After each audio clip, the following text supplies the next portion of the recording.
Walking for Water: How One Boy Stood Up for Gender Equality. Written by Susan Hughes, illustrated by Nicole Miles.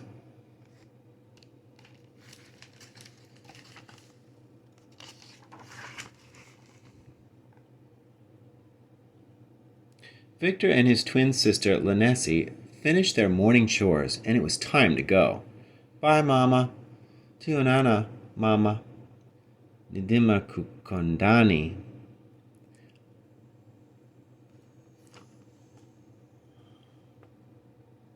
How embarrassing, thought Victor. Mama didn't always need to remind them and all the neighbors that she loved him and his sister. She already kissed them each a dozen times that morning. Race you! Victor and Linessi ran all the way to the cherry tree.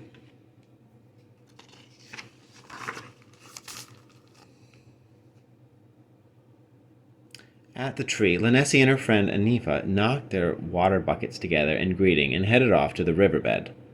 Victor felt a weird tug at his heart. It still felt strange to go to school without his sister. Come on, tortoise. But then Anifa's brother, Chikondi, yelled to Victor, who hurried to catch up, shrugging the feeling away.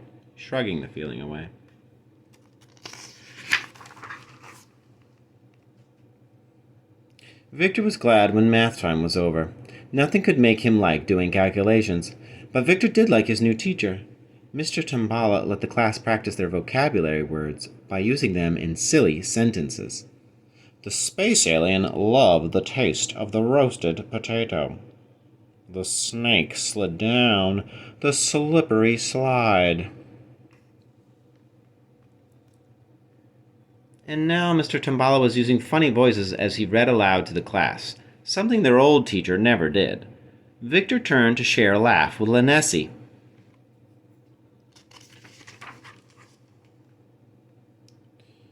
But that's right, she wasn't there.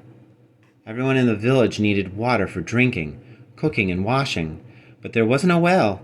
The women and older girls fetched the water for their families from the river. That's how it had always been.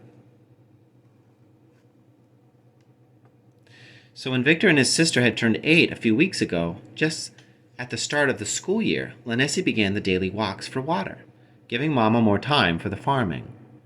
Watching Linessi strut around like she was all grown up, Victor had almost wished he got to collect the water. But not anymore. Every day now, Linessi was missing school to collect water. 5 walks to the river and 5 walks home.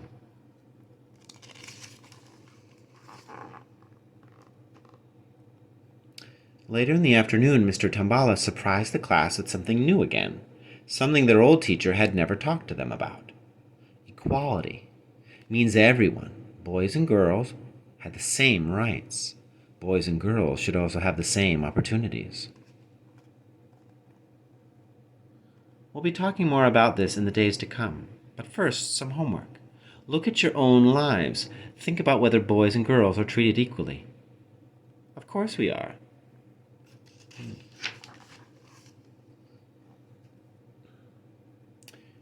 Siku Lamuino, class. And school was over for the day. Victor stopped and looked. All the girls in his class headed home to do chores. But the boys... Victor, be on my team today.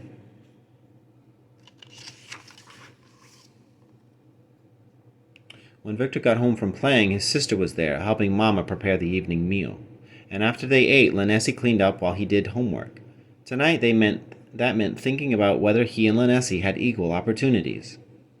Well, I have lots of choices. I want a family of my own one day, but first I want to finish school. I could try to get a job here or in town. I could own a shop or drive a truck. Maybe I could be a teacher or a lawyer. But Linessi? Already she isn't going to school anymore.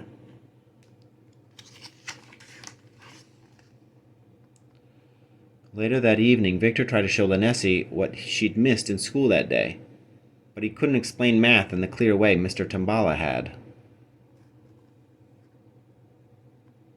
And the next night, Linessi was too tired to even try to learn.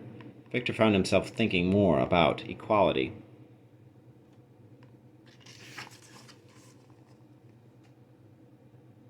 In the morning, after Victor and Lanesi raced each other to the kacheri tree, Victor watched Lanesi head off to the river. This wasn't equality. Definitely not. Lanesi should get to keep learning and maybe become a teacher or a lawyer too, if she wanted. So that evening, Victor gathered his family. I have a plan. Victor, Lanesi, and Mama talked for a long time, and by the end of the evening, they had all agreed to try Victor's idea.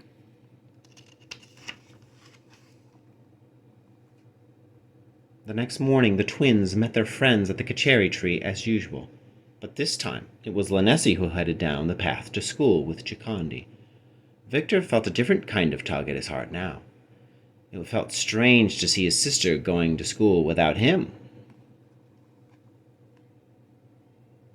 Well, come on, Tortoise.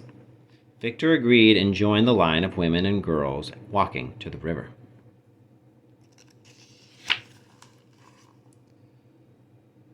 That day, it was Victor who walked back and forth to the river 5 times. The walk was long and the bucket was heavy. He got tired and bored. He even practiced math calculations in his head to pass the time. But he was proud to be helping his family and happy his sister was at school.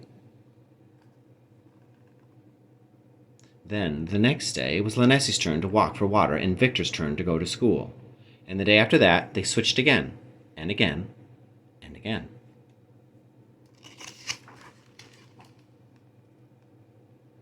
Their evenings were different now, too. One night, Victor would help Lanesi keep up with the work she missed. The next night, Lanesi helped Victor with his. As well, just as Mr. Tambala had promised, the class continued their talks about equality.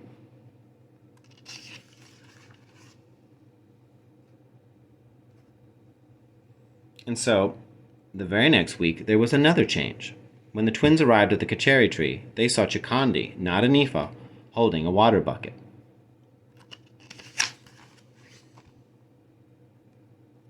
So many changes, and more coming. Maybe Mr. Tambala giving extra classes.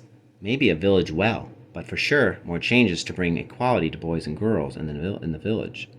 Victor was sure because he was determined to help make them happen. But that was for later. Right now, it was time to run, all the way to the kacheri tree. Ndimakun Kondani, race you.